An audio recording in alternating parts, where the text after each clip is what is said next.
There is a plant that contains more iron than spinach, more calcium than milk, more vitamin C than most leafy greens sold in any supermarket today. It produces 3 entirely different harvests from a single planting. In early spring, thick shoots push up from the ground that taste like asparagus. Through summer, it gives continuous dark green leaves that cook like spinach. As summer turns to autumn, it produces dense flower buds that eat like broccoli. It grows in poor soil. It tolerates frost. It needs no replanting, no fertilizer, and no care beyond the occasional harvest. You plant it once, and it feeds you for the rest of your life. And it has been growing in European gardens for more than 5,000 years. For 500 years, from the 12th century to the 17th, it was the anchor plant of every cottage garden in England, Germany, the Netherlands, and Scandinavia. Peasant farmers did not grow it because it was fashionable. They grew it because it was the most reliable food source they had. In a world without refrigeration, without global trade, and without any certainty that next year's harvest would come in, a plant that returned every spring without being asked was not a convenience. It was absolute survival. But we stopped growing it, not because it failed, because a series of laws passed by the British Parliament legally removed the land it lived on. Welcome to nature's lost vault. The archive opens in Central Europe, in the region that would later become Germany. The plant had been growing wild and cultivated for so long that the people who tended it gave it a name straight from folklore. They called it Guter Heinrich, Good Henry.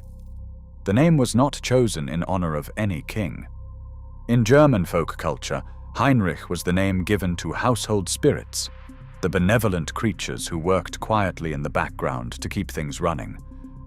The name was a practical distinction. Growing nearby was a poisonous look-alike that could make you severely ill. The Germans called that one Böser Heinrich, Bad Henry. 2 plants, one named for a good spirit and one for an evil one. The difference between them was life and death for anyone foraging near a hedge. When the plant arrived in England, likely brought by the Romans to feed their garrisons, Good Henry became Good King Henry. The word king was added in English later, with no specific monarch ever identified. The plant's Latin name, Chenopodium bonus-henricus, carries that exact German folklore directly into botanical taxonomy. A 16th century herbalist literally encoded a household spirit into scientific nomenclature because the name was already so established that changing it was unthinkable. By the 12th century, Good King Henry was documented in monastery gardens across Europe as a primary crop.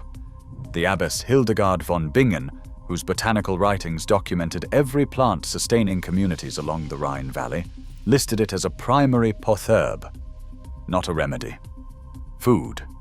It was one of the first green things to push up through cold ground in early spring, when absolutely nothing else was ready, when a family's stored food was running lowest, and when the human body's need for iron, calcium, and vitamins was at its most acute. What made it irreplaceable in a subsistence household was not just its nutrition, it was the arithmetic. A single root system produced asparagus in March, before any other vegetable had stirred, leaves through the summer months, and flower buds into autumn. That meant 3 entirely different foods from one permanent planting, which required no seeds to buy, no soil to prepare again, and no annual labor beyond the cutting. For a family living on the razor's edge between enough and not enough, this was not a gardening preference. It was an economic calculation that had no equal in any other plant available to them. The nutritional structure of Good King Henry matches that arithmetic exactly. Its iron content outperforms spinach across multiple laboratory analyses. Its calcium concentration exceeds most dairy per equivalent serving. Its vitamin C levels are higher than the commercial varieties of kale that currently occupy the superfood shelf in every health food store. It contains B vitamins in concentrations most leafy greens cannot match, and it provides all of this from a perennial root that requires nothing from you except the willingness to put it in the ground once and return with a knife every spring for the rest of your life. Spinach arrived in Europe from Persia during the medieval period, entering common cultivation roughly the same time Good King Henry was at its height. Spinach grew faster in its first year, it tasted milder, but more importantly, it was an annual. That meant it had to be grown, harvested, and sold in a single season. This made it far more commercially useful than a perennial that took 2 years to establish and then produced indefinitely at no further cost. Market gardens and commercial vegetable sellers had every financial incentive to favor spinach over a plant that, once established, never needed to be bought again. By the 18th century, spinach had largely displaced Good King Henry from commercial cultivation. Then, in 1870, a German chemist named Emil von Wolf published nutritional data on spinach, suggesting it contained 35 milligrams of iron per 100 grams. The figure was a massive measurement error, likely the result of confusing dried spinach with fresh, or of a decimal point placed in the wrong column of a handwritten table. The correct figure is 2.7 milligrams. Von Wolf's number was more than 10 times too high. By the time German chemists corrected the error in the 1930s, the myth was already deeply embedded in European and American nutritional consciousness.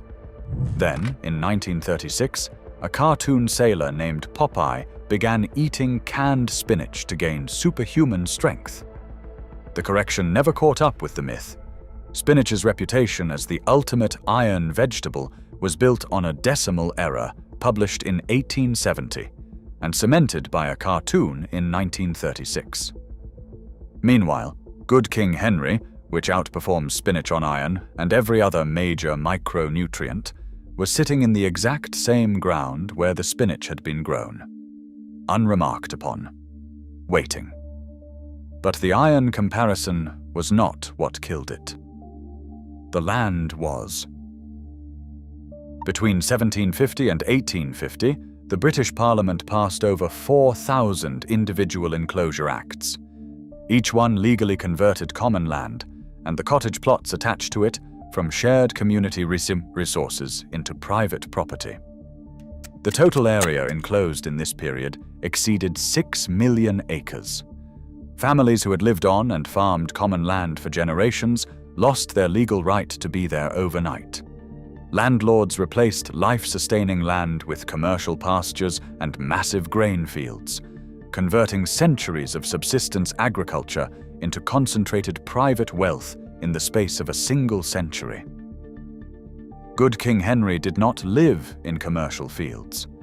It lived in cottage gardens and on the edges of common land, the small domestic plots that families cultivated year after year with perennial plants that returned without replanting. When the Enclosure Acts erased those plots, the plants that had lived in them for generations disappeared with them. They were not burned. They were not banned. They were simply displaced when the ground they lived in was transferred to private ownership. A perennial vegetable requires a stable place in the ground, year after year, with the absolute certainty that the person who planted it will return to harvest it. The Enclosure Acts removed that certainty from millions of families in a single century. When the land was gone, the plants that had lived on it for 5 centuries went with them. The Acts did not mention nutrition. They were purely economic legislation. Nobody was counting what was lost in iron or calcium or vitamin C. Nobody has counted it since. By the time the Industrial Revolution had moved most of England's rural population into cities, the knowledge of how to grow Good King Henry had become unfamiliar to most people. It persisted only in old cottage gardens and on the margins of abandoned farmsteads. That is exactly where you can still find it today, if you know what you are looking for. Dark green, arrow-shaped leaves with a mealy white coating on the underside push up from an overwintered root in early spring, before anything else in the garden has even moved. Modern studies have confirmed what 5 centuries of daily eating already demonstrated. A 2022 ranking of perennial vegetables by nutritional density placed it above spinach, kale, and chard across every major micronutrient category. That same year, the United States Department of Agriculture updated its conservation program to include perennial vegetables for the very first time in its history, finally acknowledging what the people who planted Good King Henry already understood. A plant that comes back every year without being asked is not just food. It is a completely different relationship with food entirely. There are no laws against growing it. No regulatory body has decided it requires further safety testing. The Enclosure Acts ended. A seed packet is available from most heritage seed suppliers. It takes 2 years to establish, and then it asks nothing of you for the rest of your life except that you return with a knife every spring. Spinach's iron reputation was built on a decimal error. Good King Henry's was built on 500 years of feeding people through brutal winters when nothing else was growing. Only one of those foundations is actually real. If this vault changed how you see the history of your food, do not let this knowledge disappear again. Subscribe to Nature's Lost Vault and hit the notification bell. Every like and every share bypasses the algorithm to preserve what the Enclosure Acts forgot to protect. The next vault opens soon.